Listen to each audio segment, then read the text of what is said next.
Welcome to Busting the Myths about UDL, the second webinar in our series. This series was created by UDL consultants from State Support Team Region 12. I'm Susan Seamer, and I will be narrating this session.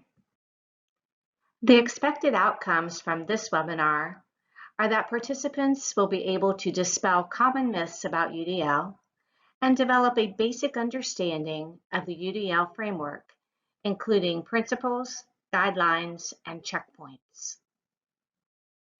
Before we get started, let's pause and think about your current level of understanding. Reflect on your knowledge of some common UDL myths and the UDL framework. Press the pause button and you can think silently, write a note to yourself, talk with a partner or with your team. Please resume the webinar when you are ready to continue. Let's look at the common misconceptions and the realities of UDL. The myth, it's about technology. The reality, technology is only as good as its defined use. Utilizing a UDL tech product may provide flexibility, but it is truly how you use the product that decides whether or not it supports the implementation of UDL.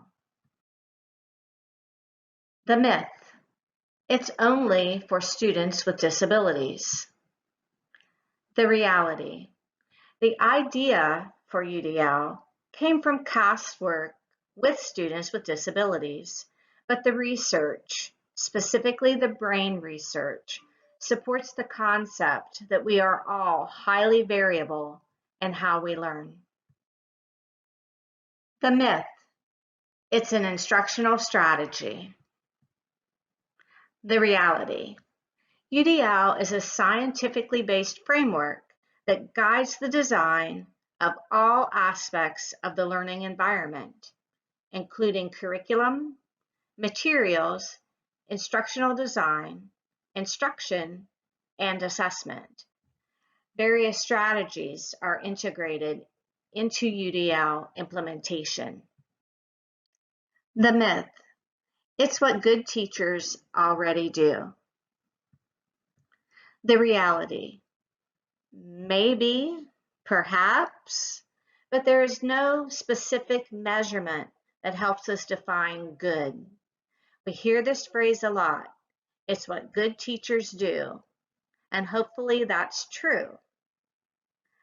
But we really need a measurement, a rubric, something that clearly defines good teacher with UDL before we can make that determination. The myth, it can only be done for small groups of kids. The reality, the intent of UDL is to help teachers meet the variable needs of all learners or each learner within a designed environment. The way activities are designed, including group size, should always reflect the lesson's goal. The myth, it's only for certain types of teachers. The reality, UDL does not lend itself to any certain type of teacher, but certain mindsets enhance the implementation. UDL encourages teachers to work outside of their comfort zone. This is an easy one. The myth, it's for specific subject areas. The reality, UDL is for all subjects. The myth, if I'm using a UDL product, I'm doing UDL. The reality, it depends on how the product is used and whether it's used in conjunction with the lesson's goal that determines whether it supports the implementation of UDL. We've all seen whiteboards used as a chalkboard. You're not really using technology, you're just using a different device as your chalkboard. So here are some questions you can think about when you're considering use of a product. Is the tool used to engage learners or represent information? Does this tool allow learners to express knowledge? The myth: there is no research behind it. The reality is, UDL is based on over 1,000 studies from the learning and brain sciences. Let's hit the pause button here and take a few minutes to reflect and think about the myths and the realities of UDL.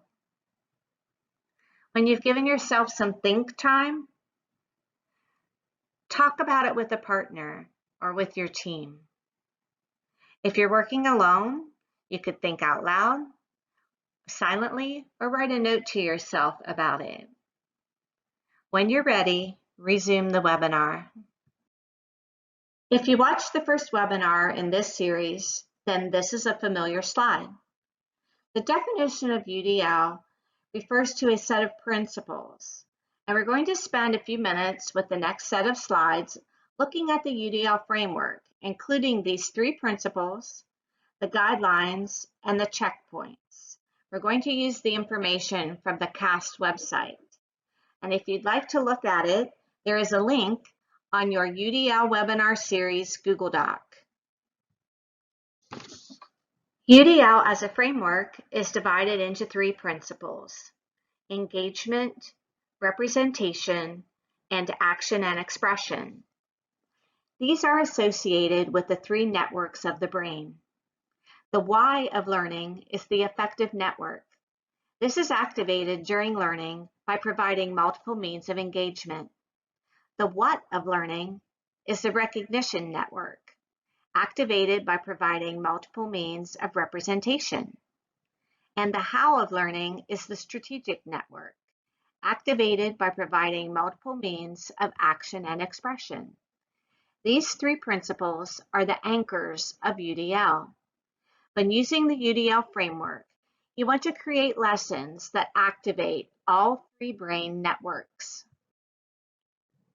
The 3 principles of UDL are broken down into guidelines.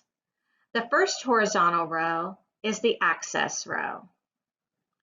The access row includes the guidelines that suggest ways to increase access to the learning goal by recruiting interest and by offering options for perception and physical action. Within each guideline are checkpoints that offer more detailed suggestions for applying the framework. When you visit the CAST website, the graphic is interactive. You can click on any of the checkpoints to be directed to the details associated with it. The second horizontal row in the graphic is the build row. The build row includes the guidelines that suggest ways to develop effort and persistence, language and symbols, and expression and communication. The third row is the internalize row. In this row, there are guidelines that suggest ways to empower learners through self-regulation, comprehension, and executive function. And finally, underneath the principles, the guidelines, and the checkpoints, we are led back to the purpose of UDL, creating expert learners. Thinking back to our myth busting, it's not about tech or core subjects or students who are gifted or who have special learning needs. It is truly about helping each of our students become expert learners. Let's pause and think about your new level of understanding. Reflect on your knowledge of those common UDL myths and realities, and also about the UDL framework and how it's set up with 3 principles, guidelines, and checkpoints, all put together with a goal of creating expert learners in our classrooms. Please press the pause button and think about that for a while. You can talk also with your team or a partner and resume the webinar when you're ready for the next slide. I would be really shocked if everyone is sitting here at a level 4 of understanding right now. That was a lot of information. To help support your learning in this area, please explore the activity on the UDL Webinar Series Google Doc. This activity asks you to look further into the checkpoints and their associated strategies. This will help you get more familiar with the UDL framework. If you're looking for even more information, don't forget to check out the additional resources found on the last page of the UDL Webinar Series Google Doc. Thank you for watching this webinar. For a deeper dive into the 3 principles of UDL, please check out the next 3 webinars in our series.